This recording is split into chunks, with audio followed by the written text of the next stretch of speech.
Selamat datang di Sinar Prakata.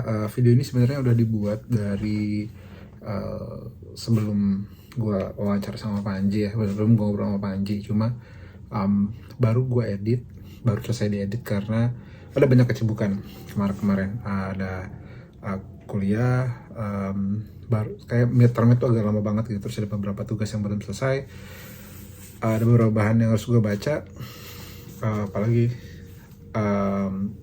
semester depan gue udah tesis dan ada beberapa hal yang harus gue kerjain.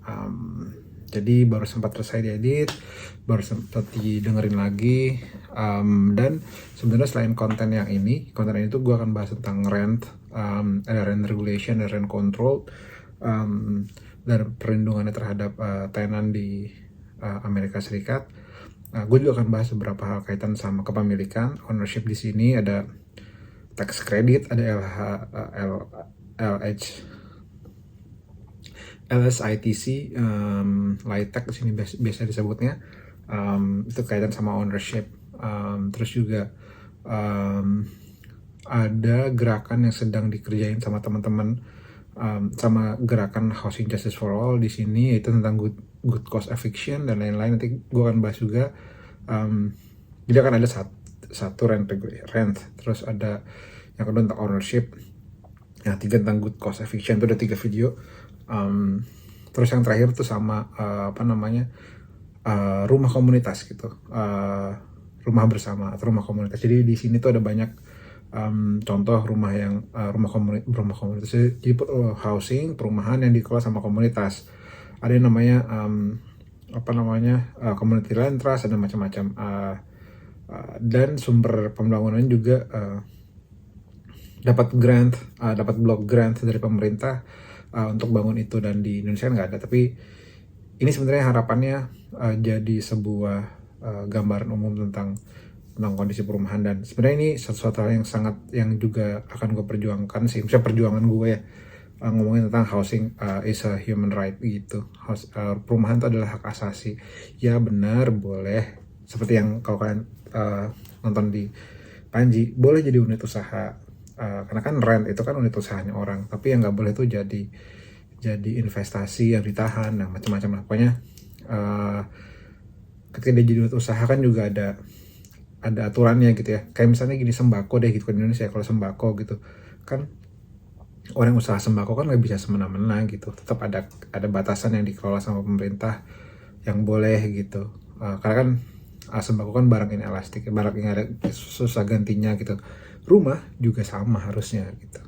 Nah, dalam tadi ini 1, 2, 3, 4 video ke depan kaitan sama perumahan, gue akan bahas tentang itu. Tapi gue gak tahu janji apa nggak bisa konsisten, tapi paling gue akan bahas 4 itu deh. Gitu. Silahkan nikmati videonya. Semoga bisa jadi bahan diskusi juga. Dan sebenarnya yang lebih penting adalah semoga kita punya visi yang sama buat memperjuangkan keamanan bermukim, baik itu pengontrak, baik itu pemilik, baik itu komunitas di Indonesia yang sama saat ini belum diatur secara komprehensif. Gitu kira-kira.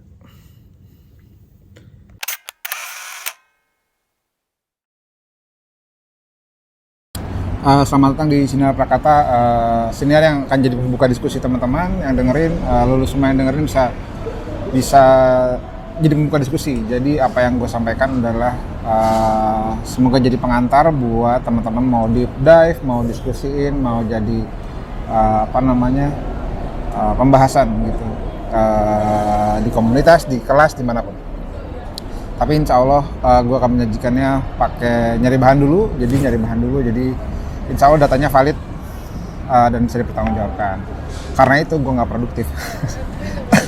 Lama banget karena harus nulis dulu, harus riset dulu supaya lebih jelas isinya. Anyway, ini gue nggak tahu ini udah episode keberapa ya, tapi gue bikin ini sebenarnya tuh gue tuh lagi mau bikin series. Jadi gue kemarin udah sempat bikin pembukaan tentang transportasi publik ya. Kalau teman-teman dengar, judulnya arah transportasi publik Jakarta sudah benar gitu. Jadi sebenarnya tuh series transportasi publik itu bakal cerita tentang kebijakan-kebijakan transportasi publik apa aja sih gitu yang ada di Amerika, ada di dunia, dan apakah Jakarta sudah kayak gitu kan. Kenapa bawa Jakarta? Karena gue kemarin ya kan gue tinggal di Jakarta kemarin, KTP gue juga Jakarta, kemarin sempat kerja buat Jakarta juga, jadi kira-kira apa sih yang gue pelajari bisa bawa benefit gitu. Kasih masukan apa paling nggak, meskipun belum diterapin. Nah, yang kedua itu tentang perumahan gitu.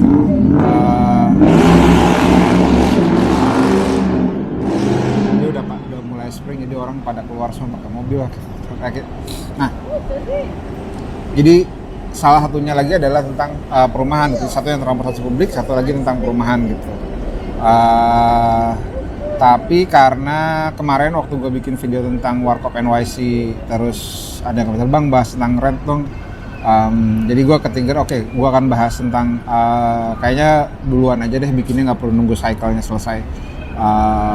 Ngomongin tentang rent di New York, jadi caranya dapat rent, terus kebijakan rent di New York itu kayak gimana, sewa ya, gitu. Oke. Segitu dulu pengantarnya, terus kita akan mulai bahas yang lebih jelas tentang rent.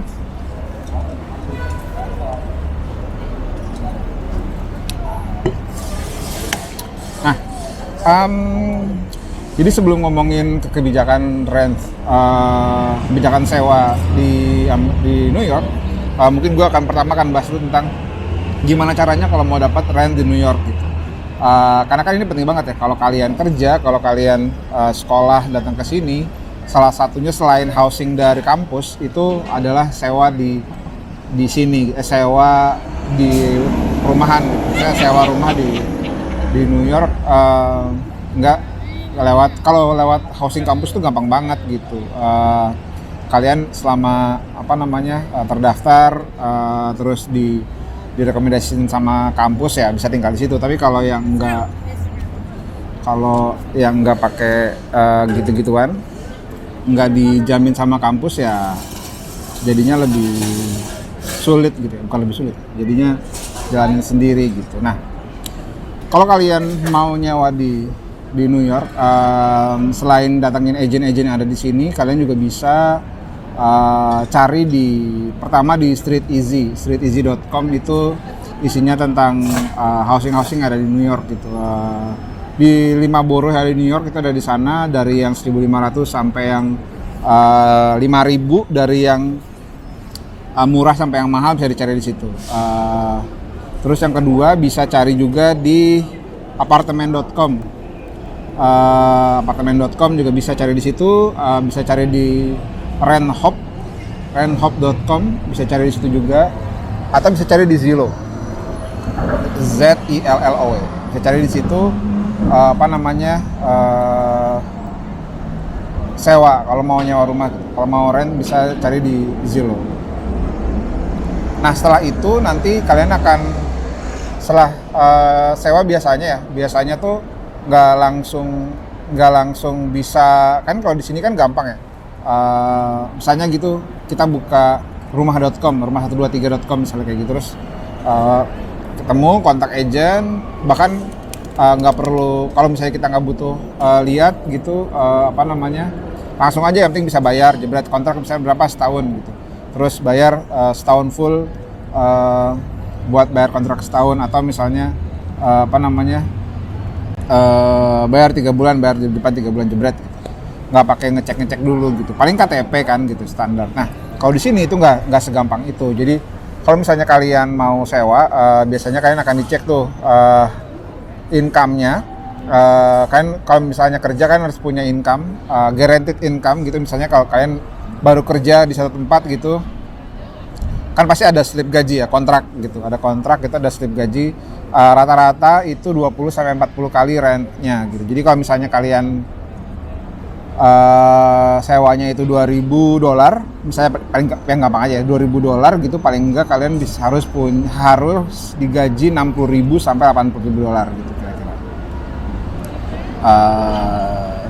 40.000 sampai $80.000 ya, pokoknya 20-40% tergantung 20 sampai 40 kali itu tergantung landlord sama agentnya. Itu terus kalau misalnya proof of income itu satu.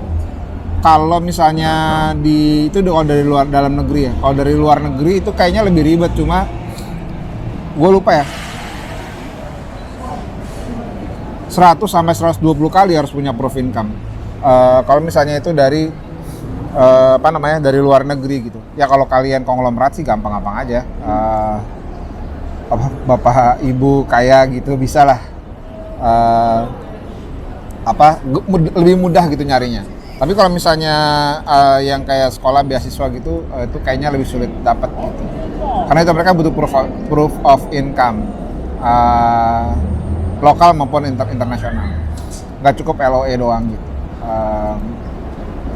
Kemarin sih landlord gue baik hati gitu, jadi nggak perlu pakai proof of income. Yang penting ada LOE gitu. Ada LOE bisa keterima, terus ada guaranteed letter gitu. Itu aja sih. Tapi kan nggak semua landlord kayak gitu ya. Jadi sebenarnya nggak di requirement sama hukum sih. Nggak ada law-nya setahu gua. Cuma itu buat safety-nya para landlord aja kalau misalnya nyewain orang, karena kalau orang udah sewa di sini, nggak bisa semudah itu landlord mau evicted gitu, mau ngegusur, mau ngusir, itu nggak segampang itu gitu. Makanya mereka butuh kepastian bahwa orang yang nyewa di tempat mereka bisa bayar.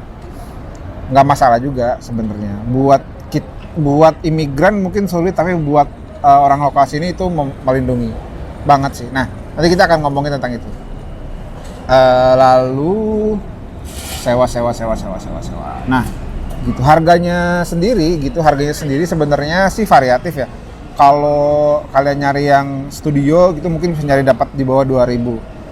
Kalau yang satu kamar mungkin kalau di Manhattan satu kamar tuh rata-rata 1.800 sampai 2.500, tergantung jenis apartemennya gitu. Kalau yang pakai lift ada doorman-nya sih dia lebih mahal dibanding yang dibanding yang biasa gitu. Yang 2-3 lantai naik tangga gitu itu nggak terlalu biasa aja. Kalau di Queens rent yang paling mahal di New York itu salah satunya di Manhattan sama di Brooklyn. Dua itu lumayan cukup mahal. Brooklyn juga nggak di semua tempat, tapi rata-rata tuh segitu. Rata-rata 2.000. Ini yang satu kamar aja ya. Rata-rata satu kamar 2.000 di Manhattan sama di Brooklyn. Kalau di Queens itu masih bisa dapat tuh yang 1.000 di bawah 2.000, 1.500, 1.600. Ini yang satu kamar ya, bukan yang 2 kamar, bukan yang 3 kamar.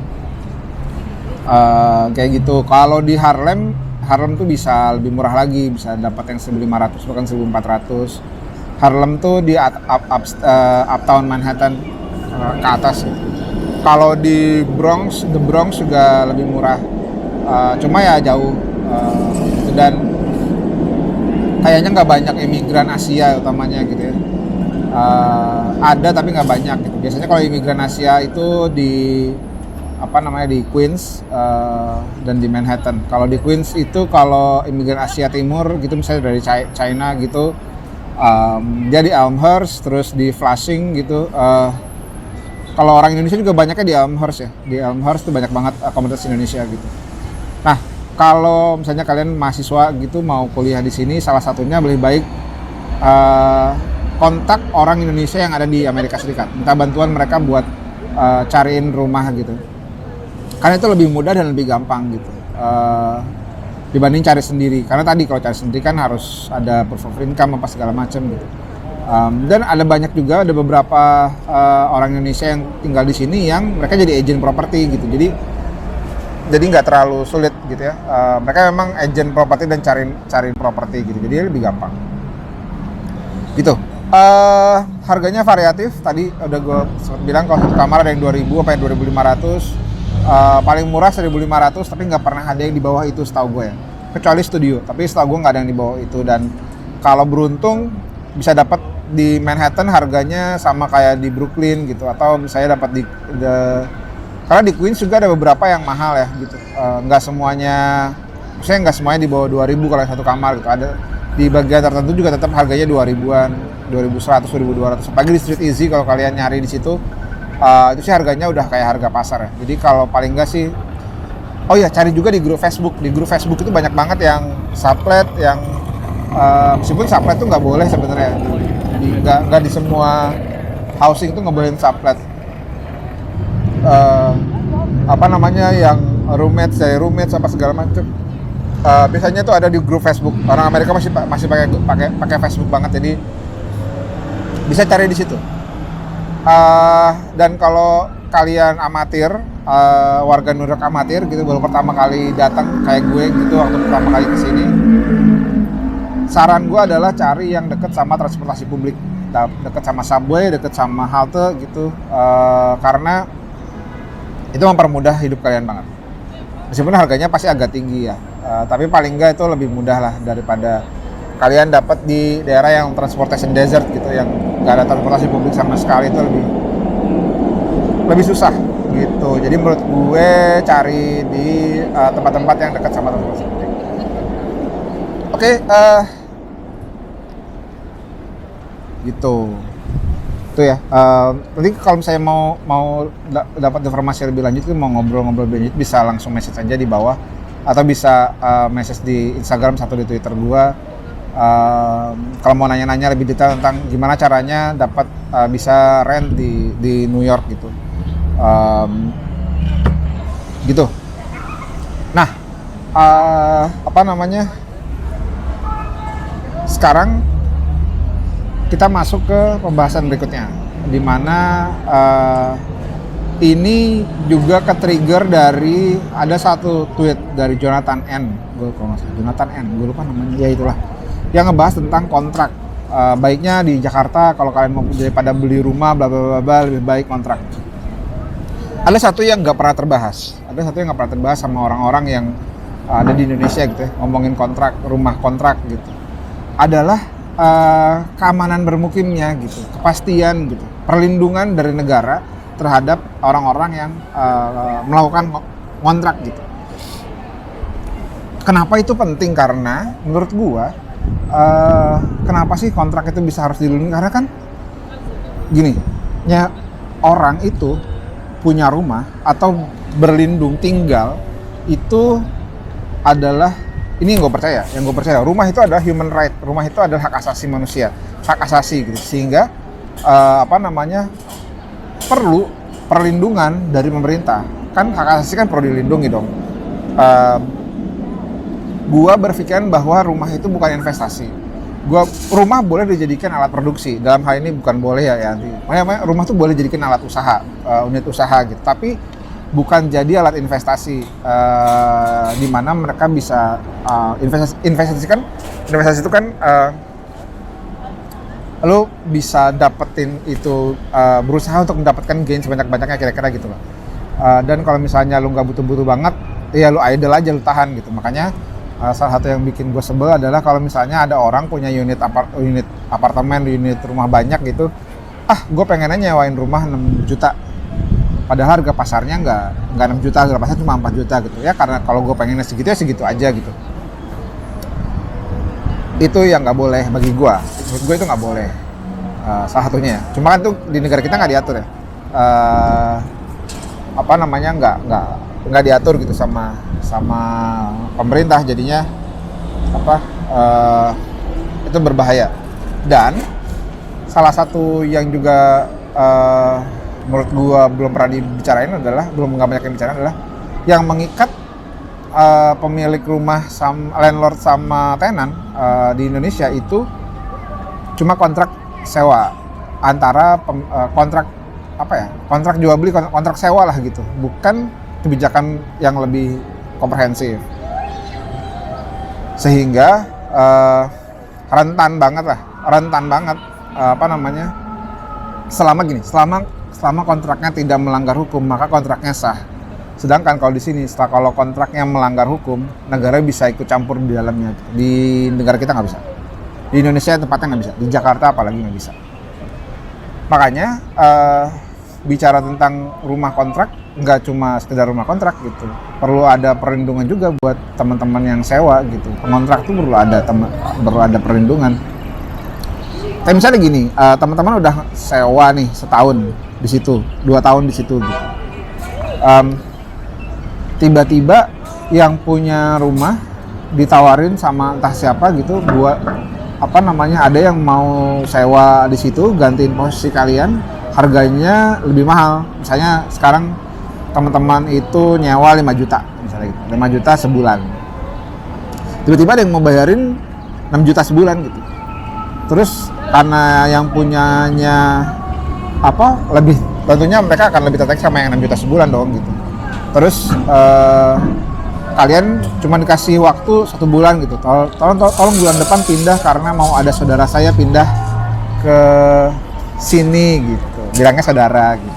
Padahal itu orang yang udah nyewa lebih tinggi harganya, 6 juta sebulan gitu misalnya. Banyak itu kerap kali terjadi. Atau tiba-tiba misalnya naikin sewa di atas kewajaran gitu. Tadi misalnya 5 juta gitu, terus pengen naikin akhirnya naikin 1 juta gitu, atau naikin jadi 5.500.000. 5.500.000 itu berarti berapa persen ya? Jadi 10% gitu. Atau jadi 6 juta gitu. Itu kan tidak naiknya nggak wajar ya, lebih dari kewajaran lagi. Kalau 2 juta, 5 juta tuh 10%. Kalau jadi 6 juta tuh jadi 20% gitu. Karena apa? Karena pengen aja gitu. Mayoritas rumah kontrakan di Indonesia kan gitu. Ya kan kalau kalian ini ya susah bayar, nggak mampu bayar ya akhirnya kan harus pindah gitu, harus evicted gitu. Atau tiba-tiba kalian tidak pernah melanggar hukum sama sekali, cuma karena orang yang punyanya nggak suka sama kalian gitu, terus kalian bisa di-terminate aja sewanya gitu. Atau bukan di-terminate ya, nggak diperpanjang sewanya gitu. Nah itu kan tidak pernah ada perlindungan di Indonesia terhadap itu, sehingga nggak bisa juga kita hanya bicara tentang sewa aja, ownership aja, tapi nggak pernah ada perlindungan buat warga ya. Gitu kira-kira. Nah, bicara perlindungan. Di tempat saya tinggal sekarang, pemerintahnya itu punya dua program perlindungan sewa lah, rent regulations yang ada di New York. Yaitu pertama adalah rent control, dan yang kedua adalah rent stabilize. Jadi kalau rent control itu terhadap unit-unit yang sudah dibangun dari tahun 40-an, Perang Dunia Pertama. Itu masuk ke dalam. Nah, tadi gue sebut itu sebelum Perang Dunia Pertama. Sebenarnya yang benar adalah sebelum Perang Dunia Kedua atau tahun 1943. Mau dikoreksi kayaknya gue pas ngomong itu selip, tapi kayak gitu. Jadi rent control itu diawali tahun 1943 atau rumah yang dibangun Perang Dunia Kedua, Perang Dunia Kedua, gitu kira-kira.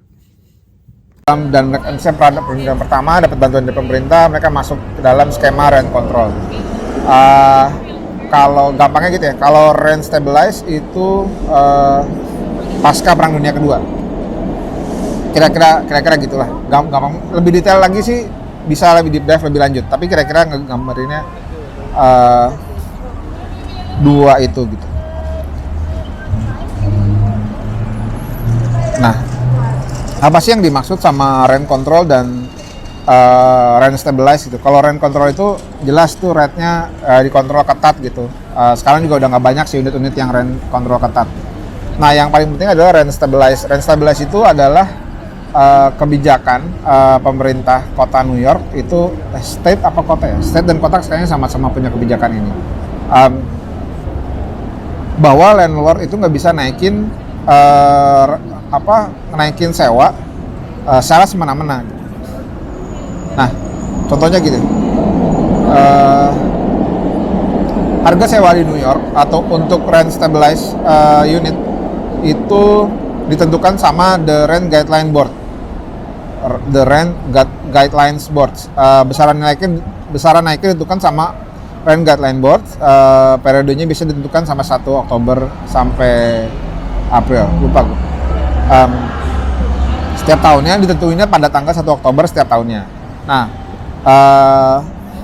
nilai kontraknya itu satu, bahwa rentnya itu dikontrol sama rent stabilized board, dan yang bisa mempropose terminate atau perpanjang itu cuma tenan. Jadi tenan itu bisa memperpanjang. Jadi si tenan itu mau setahun mau 2 tahun itu terserah tenan, bukan terserah landlord gitu. Jadi nggak bisa tuh dipaksa, pokoknya harus setahun, pokoknya harus 2 tahun. Dan yang ngajuin perpanjangannya juga, jadi landlord cuma bisa ngusulin, tapi yang menentukannya itu si penyewa gitu. Dan selama penyewa mau perpanjang kontrak, itu landlord harus mau perpanjang terus, nggak boleh nolak selama nggak ada pelanggaran hukum. Karena kalau misalnya di sini tuh kalau pemerintahnya kalau landlord mau evicted, mau ngusir tenan dari unitnya, mereka harus diputuskan sama pengadilan dulu. Setelah diputuskan sama pengadilan, baru mereka boleh mengusir si tenannya. Nah, jadi kalau misalnya gini, rent stabilize itu unitnya baru bisa dinaikin harganya setelah kontraknya selesai. Jadi kalau misalnya, atau bukan kontraknya selesai ya setelahnya kontraknya selesai, tapi kalau misalnya perpanjang terus, nggak bisa dinaikin harganya gitu, kecuali atas persetujuan tenannya. Setelah diskusi gini-gini, diskusi antara tenan sama landlord gitu, dan dua-duanya sepakat, konsen itu artinya persetujuan. Lagi-lagi bisa berlaku dalam konteks kekerasan, perilaku seksual, bisa dalam konteks perjanjian, karena konsen adalah persetujuan. Nah, itu bisa berubah ketika poin pertama ada konsen, persetujuan dari tenan, yang kedua adalah approval dari Department of Housing, DHCR nanti gue tambahin di bawah deh, gue lupa namanya, DHCR. Kalau ada perubahan kapital, perubahan di apartemennya jadi lebih bagus, jadi pakai lift apa segala macam misalnya gitu. Sama, tapi harus approval dari pemerintah dulu. Sama jika ada kesulitan keuangan, maksudnya ada kesulitan keuangan dari si landlordnya, nggak bisa bayar maintenance, harus ngajuin ke pemerintah buat dinaikin sewanya. Nah, karena kalau misalnya si landlord itu ketahuan nge-charge, overcharge dari unitnya untuk rent stabilized apartment, negara boleh ngambil, boleh narik denda overcharge-nya, dan bahkan harus nurunin rentnya gitu. Bisa dihukum untuk nurunin nilai sewa gitu. Kira-kira gambaran umumnya rent stabilized sama rent control gitu. Nah, kalau rent control sih lebih kompleks lagi ya. Lebih rumit lagi. Nggak lebih rumit sih, cuma maksudnya kayak gitu. Tapi kira-kira yang banyak sekarang ada rent stabilized. Gitu. Nah, kemarin itu bicara-bicara rent stabilized itu, kemarin gue sama istri gue tuh sempat ketemu sama seorang nenek. Jadi kita lagi nunggu bus dekat rumah, lagi nunggu di halte, terus dia nyamperin lah nenek kita habis jalan sore kayaknya, sebelum musim dingin, ini masih fall, kayaknya September kemarin. Terus dia datang nyamperin, ngajak ngobrol lah gue sama anak sama istri gitu. Dia nanya-nanya gitu kan, namanya nenek ya. Terus dia cerita, dia nanya kan, lu tinggal di sini sewanya berapa, sekian gitu. Terus dia bilang, oh iya ya, udah memang di sini udah jadi mahal nih, beda banget sama waktu gue tinggal kira-kira gitu. Terus gue nanya kan iseng, emang sewanya berapa bu gitu, dari tahun berapa? waduh saya lupa dari tahun berapa, tapi saya kesini tuh ke Amerika tuh dari tahun 50-an katanya gitu. Sekarang saya uang sewa saya sekitar $600, anjrit. $600 sebulan. Terus dia bilang iya, sementara tetangga saya yang lain udah 3.000, 4.000, 5.000.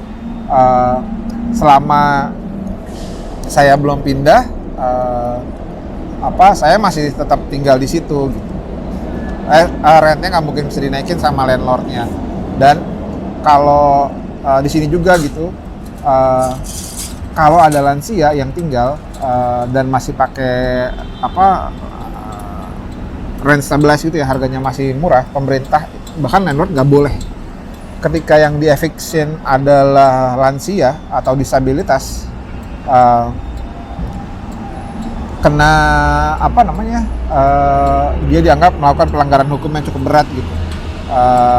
Jadi maksudnya orang-orang yang pensiun di sini selama dia nggak pindah, orang-orang tua di sini selama dia nggak pindah dari unit apartemen yang dia udah tinggalin 10 tahun, 20 tahun, mereka akan boleh tetap ditinggal di situ dan perpanjang kontraknya sampai meninggal. Nanti kalau udah meninggal kan biasanya kan dia pindah, anaknya pindah keluar dari situ, ya itu udah putus. Gitu kira-kira. Nah, kok bisa sih pada mau ikutan program itu?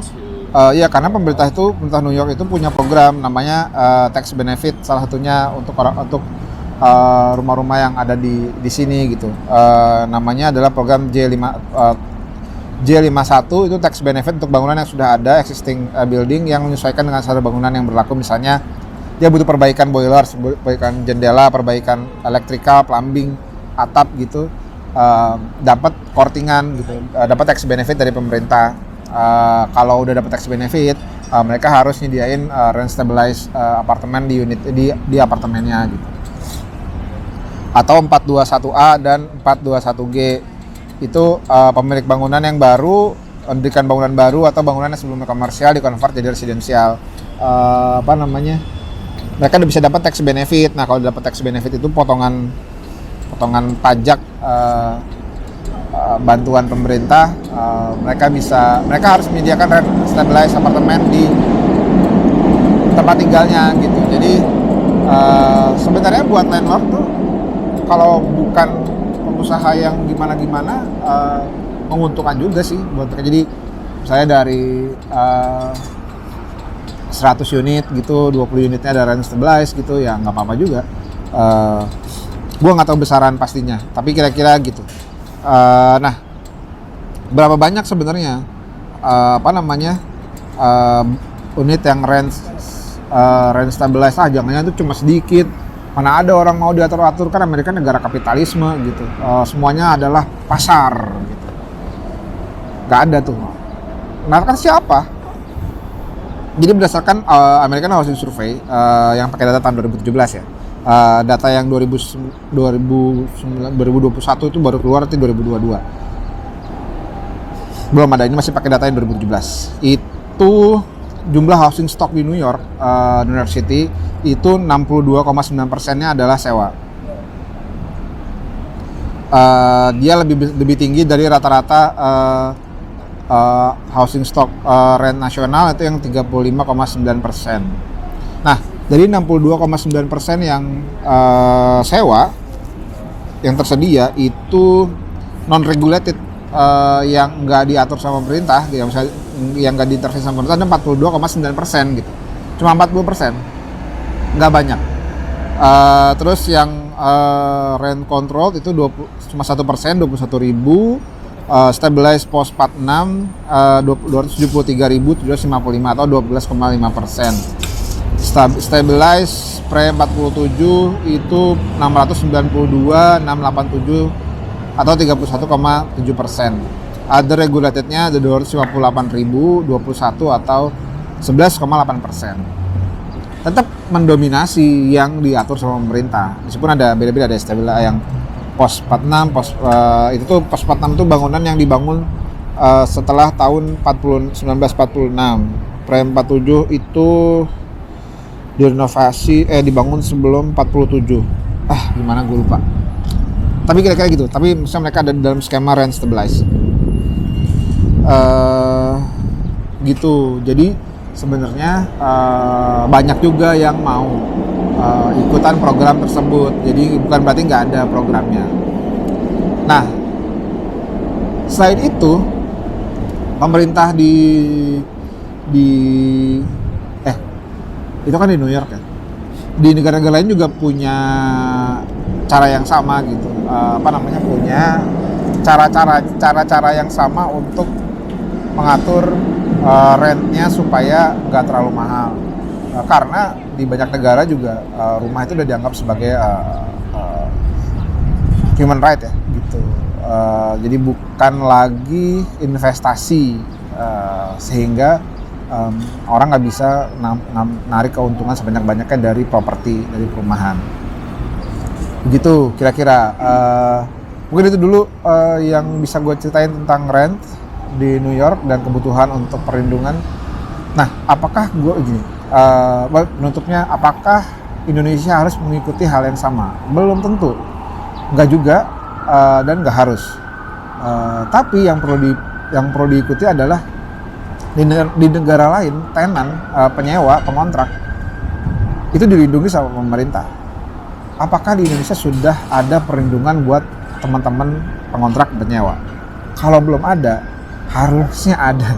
Karena jangan sampai ada orang yang nggak bisa tinggal nggak bisa punya rumah, bukan karena dia nggak mampu, tapi karena nggak ada yang mau nyewain ke dia. Gitu kira-kira. Karena kenapa nggak ada yang mau? Karena pemerintah nggak ikut campur dalam situ gitu. Tadi balik lagi ilustrasi gini. Kalau ada satu orang yang punya satu unit mau nyewain 6 juta, padahal harga pasar saat itu kemampuan orang bayar rumah itu cuma 4 juta sebulan, tapi dia mau nggak mau 6 juta aja. Lalu dia bersepakat sama orang-orang yang punya yang lain, yang akhirnya ada 100 unit yang tersedia, itu cuma mau nyewain 6 juta. Akhirnya harga sewanya akan naik jadi 6 juta gitu. Dan orang-orang tuh nggak punya, orang-orang akhirnya cuma punya duit 4 juta, yang harusnya harga pasar adalah 4 juta, itu nggak bisa bayar. Karena orang-orang yang punya duit bersepakat untuk, yang punya propertinya bersepakat untuk kita jual aja nih 6 juta. Mau nggak mau orang bakal bayar nih 6 juta gitu. Nah, itu yang nggak boleh. Itu yang menurut gue nggak boleh dilakukan sama di Indonesia gitu. Dan pemerintah harusnya ikut campur ke sana. Dan ikut campur pemerintah itu nggak cuma nyediain public housing sewa yang dibangun sama pemerintah gitu. Nanti kita bahas lebih lanjut. Tapi yang dibangun sama NYCHA atau institusi public housingnya yang ngurus di public housing di New York juga nggak sukses-sukses banget. Sekarang mereka lagi kesulitan karena bangunannya banyak yang rusak dan segala macamnya gitu. Jadi nggak cuma itu, intervensinya nggak cuma satu, harus banyak gitu. Begitu gitu secara umum ya, 34 menit udah, kelamaan nanti nggak ada yang mau nonton. Tapi kira-kira gitu. Cuma nanti gue akan bahas lagi di tahap yang selanjutnya, di series episode selanjutnya tentang perumahan. Kalau belum nonton, kemarin gue sempat ke Warkop NYC, silahkan ditonton biar rame, biar tetap semangat guanya. Terus ada juga kemarin sempat bahas tentang episode tentang di New York itu kurir online dan driver online mobil udah dibayar pakai UMR. Di Jakarta kan belum. Terus kebijakan transportasi publik juga kemarin gue sempat bahas. Gitu. Apalagi ya? Udah sih. Gitu, dan jangan lupa like, subscribe, dan share. Nyalain loncengnya juga supaya ketahuan kalau gue lagi rilis episode baru. Dan doakan semoga konsisten, karena gue sih berharap gue bisa konsisten ya, nyebarin pengetahuan gitu. Belum tentu gue benar, tapi paling tidak gue berbagi lah. Gitu dulu, sekian. Terima kasih. Jangan lupa like, subscribe, sama share lagi-lagi. Follow Instagram gue juga kalau boleh. Sampai jumpa di episode berikutnya. Jangan lupa dengerin Senyara Prakata, dan cheap. Apa ya? Udah, itu aja deh. Terima kasih. Sampai jumpa.